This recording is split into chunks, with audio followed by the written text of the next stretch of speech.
Bienvenue dans le monde des géants. Je construirai encore plus grand, plus gros et fait de béton.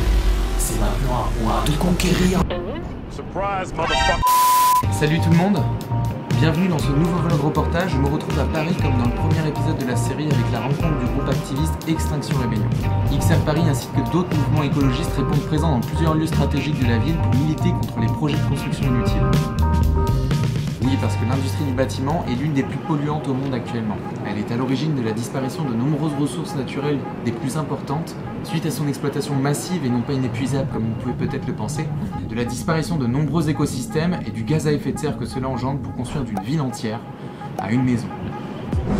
L'idée pour ce vlog reportage est de comprendre quels sont les problèmes de la bétonisation aujourd'hui alors qu'elle représente près de 2/3 de toutes les constructions du monde et quelles sont les solutions de construction plus écologiques. Donc pour parler de ce sujet, je me trouve à l'entreprise Lafarge où se trouvent les militants d'Extinction Rebellion et d'autres mouvements écologistes pour militer contre les projets de construction inutiles aujourd'hui.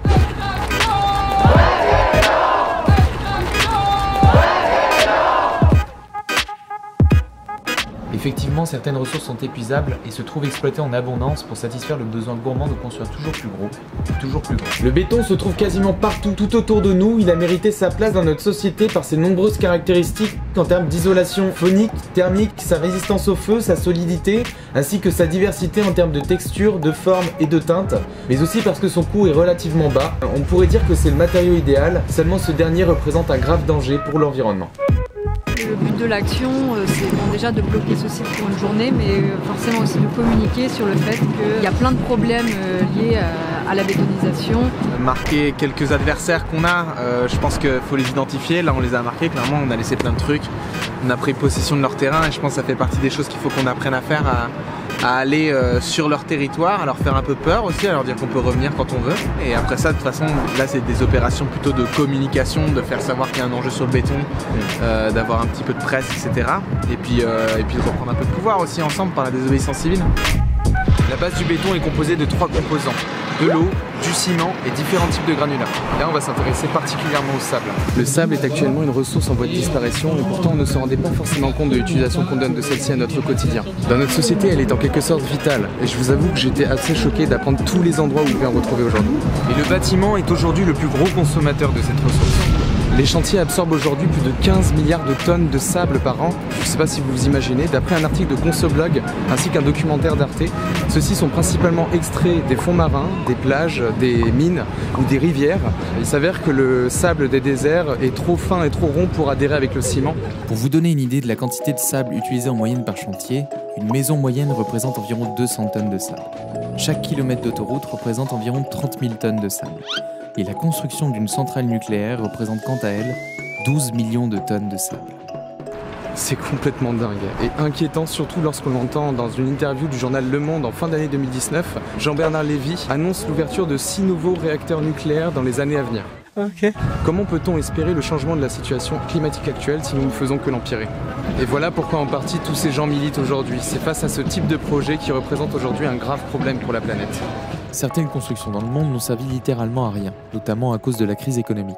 Des logements inhabités depuis plus de 10 ans en Espagne, en Chine, une ville entière a été construite et se trouve complètement vide d'habitants. Et puis cette envie de toujours plus grand à Dubaï, ils continuent de construire alors que des appartements du Burj Khalifa se trouvent encore vides 10 ans après sa construction. Et pour revenir sur l'extraction du sable, et particulièrement celle dans les fonds marins, les techniques d'approvisionnement se font à partir de gros bateaux appelés dragues, qui extraient massivement par aspiration le sable et le recrachent ensuite sur le pont du bateau ou directement sur les plages en voie de disparition. Je pense, rien qu'en voyant ces machines, on peut imaginer l'impact dévastateur que cela engendre à la faune et la flore sous-marine. Cela provoque également un recul du sable des côtes vers le large, jusqu'à même pouvoir engendrer la disparition d'une plage, voire même d'une île entière.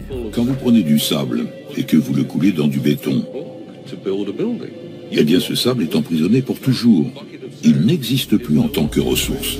Suite à la découverte de cette grande catastrophe écologique et de la raréfaction de cette ressource, elle est en demande croissante et les prix flambent. Et la mafia du sable commence à se développer un peu partout dans le monde, et notamment dans les pays en voie de développement.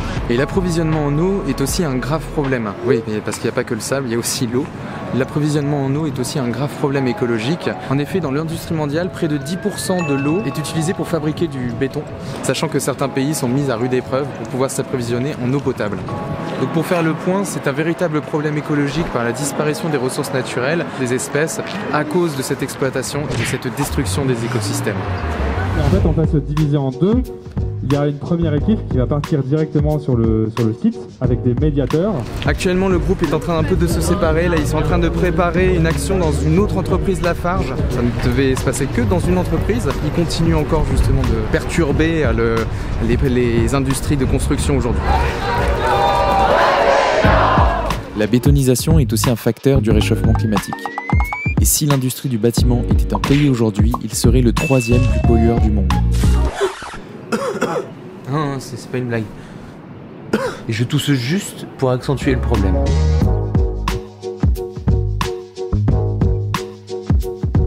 D'après ce graphique ressorti dans l'édition 2020 du chiffre clé du climat, l'industrie et la construction sont l'un des plus gros secteurs émetteurs de CO2 à l'échelle internationale comme nationale. La fabrication du ciment, l'extraction et les transports des matériaux seraient les principales causes. Le but de cette lutte pour les militants écologistes est de se faire entendre par le gouvernement mais aussi par la population pour comprendre ce qu'il se passe.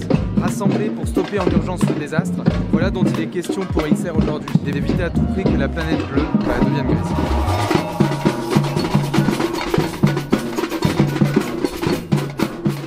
Mais alors que faut-il faire, sachant que 2/3 de toutes les constructions du monde sont déjà faites de béton?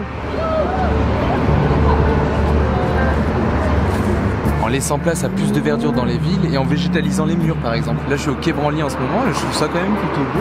Cela permettra de rafraîchir un peu plus les zones urbaines lors de périodes caniculaires qui sont de plus en plus fréquentes et intenses chaque année.